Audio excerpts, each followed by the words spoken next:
right. Hey, congratulations for your film, Empire Queen. I mean, how does it feel for being here at WonderCon?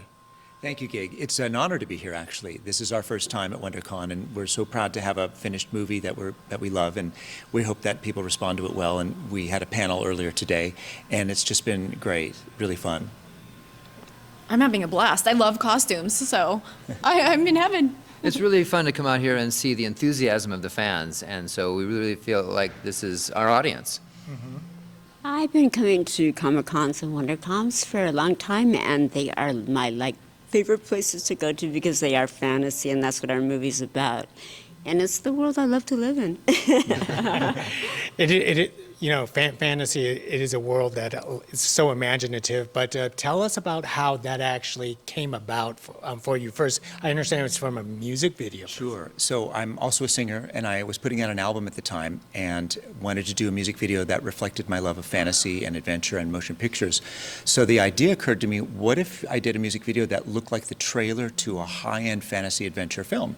So that's what we did. And Jay and Ciel and I and Mary Elise Hayden are all in that first one, and it did really well for me. Played internationally and domestically. It was acknowledged by New Yorker magazine as the best video of the year. And then we did a sequel to that, which was called Lightspeed, and that also did really well. And then the idea occurred to me because an agent actually said, maybe you guys should think about making a movie. Have you ever thought about that? And cut 2 years later, we met with this lovely lady here and our producer and executive producer, and everything came to play really quickly, and we were filming very shortly. We shot in Portland and in California and a little bit of B-roll in Hawaii, and we're just really proud of the finished product. So what was it like for the both of you to be part of it, acting alongside him in this film? Well, it's been nice, being part of the journey from the very beginning. Chris and I were colleagues, and we both had similar interests and a love of film, and so we collaborated right away, and just carried on with that partnership, and then brought Ciel in at the very beginning, because we were already casting for other projects and so forth, and that's how we met her.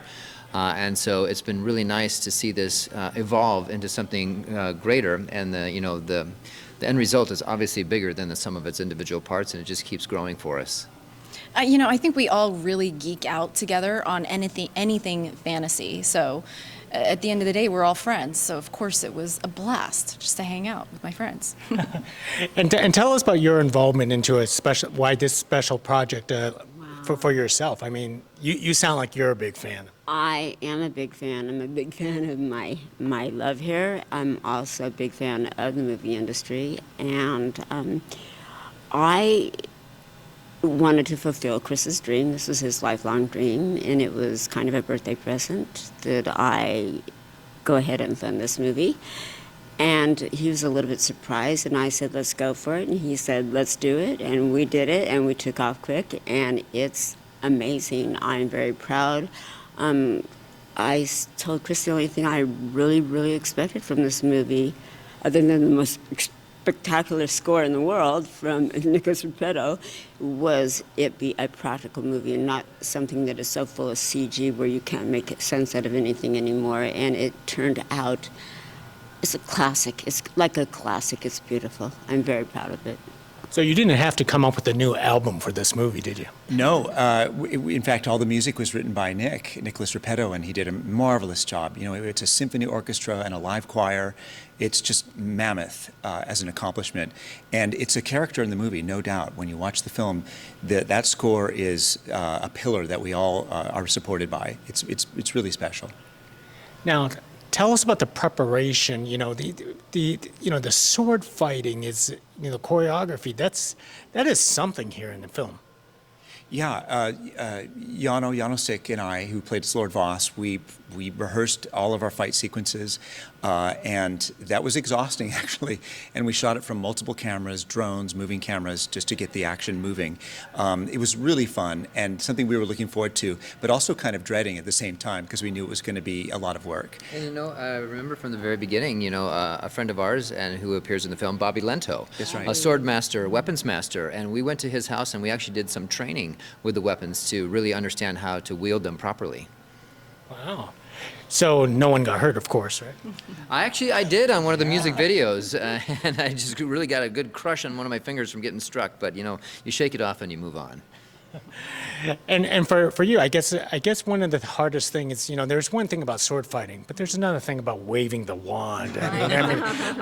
Tell about your process, or did you just wing it? So I'm going to tell you my process. Are you ready? I watched Harry Potter a lot, just over and over again. No. Yeah, a lot of, obviously, the wand fighting was with Mary, and we just had fun, and we would play with it and make little designs with it, and Harry Potter, seriously, Harry Potter. And for all three of you, the physicality in this film, that's a lot of running. Did you realize you can run so much? This was a massive adventure for us, 100 days of filming, which is big for an independent, of course, and we traveled so much. I mean, we filmed underwater, in the snow, on a ship, in the forest, in the desert. I mean, it goes on and on and on. And there were so many days where we just were praying for the energy to get through the days. So yeah, it was exhausting. And but I a do my trekking own stunts, by the way. Yeah, you did. Yeah. Getting hung upside down, falling off a rock. It was not intentional, but it worked. That's right. Yeah, so hung Jay we upside really, down. we really put ourselves into it physically, and it's just a lot of. That's what made the movie so spectacular. Is everything is practical. Almost every single thing in that movie is practical. It's real. Except for the dragon. That's right. Except the dragon and the wand except for effects. the dragon and the wand effects, but that makes the movie spectacular.